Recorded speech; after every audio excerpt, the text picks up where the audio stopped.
So sa naging press conference nga po ng PBA Commissioner's Cup Finals kahapon, ay sinabi ng TNT import na si Chris Macaulay na excited na daw siya para sa magiging bakbakan ng Ginebra at TNT dahil magiging iconic umano ang kanilang magiging showdown ni Justin Brownlee.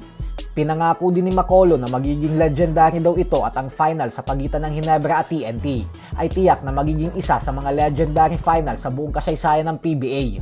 Bukod dyan ay nagpakita din ng mataas na respeto si Sima kay Brownlee matapos itong sumang-ayon na walang duda umano na si Brownlee talaga ang Michael Jordan ng Pilipinas at nagrabe daw talaga ang naiambag nito sa Philippine basketball at maging sa national team.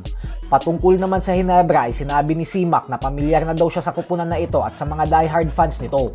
Isang veteranong team umano ito at napakadami ng kampyonato. Kaya naman walang duda umano na alam ng Ginebra ang ginagawa nila at kung paano manalo. Kaya looking forward daw talaga siya ngayon sa finals. Samantala, bagamat nga po tapos na ang serye ng Ginebra at Rain or Shine, ay tila hindi pa din nga po nagwawakas ang patutsadahan ng Ginebra Governor na si Al Francis Chua at ng Rain or Shine head coach na si Yeng Yao. Muli po kasing bumanat si Coach Yeng ng questionin nito kung bakit hindi man lang daw nakakatikim ng technical si Chua habang siya umano ay natikman na lahat, mapa technical, suspension, ejection at pagmulta. Kaya naman kahapon ay agad namang bumuelta si Chua. Banat nito na hindi na daw problema ni Yeng Yao kung hindi siya nakakatikim ng technical.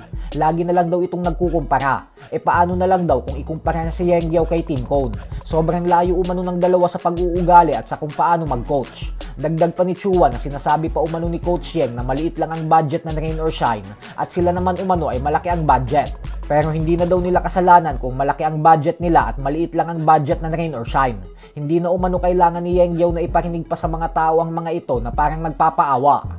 Bukod dyan ay tinira din ni Chua ang import ng Rain or Shine na si Jalen Johnson na wala daw asal. Pupunta umano sa bench nila at mang-aalas ka. Sa kabilang banda naman mga idol ay binasag na nga po ng best player of the conference frontrunner na si RJ Abarrientos ang mga usapin patungkol sa alok ng KBL na pabalikin siya sa liga at nahandang bayaran ng buyout fee niya sa Ginebra upang makuha lamang ang kanyang serbisyo. Tapos handa siyang bayaran ng 32 million pesos na 2-year guaranteed contract. Ayon kay Abarrientos ay wala daw siyang planong umalis dahil mananatili siya sa Ginebra. Wala umano siyang ideya sa mga nangyayari at sa sinasabing ito ng Korean Sport Insider.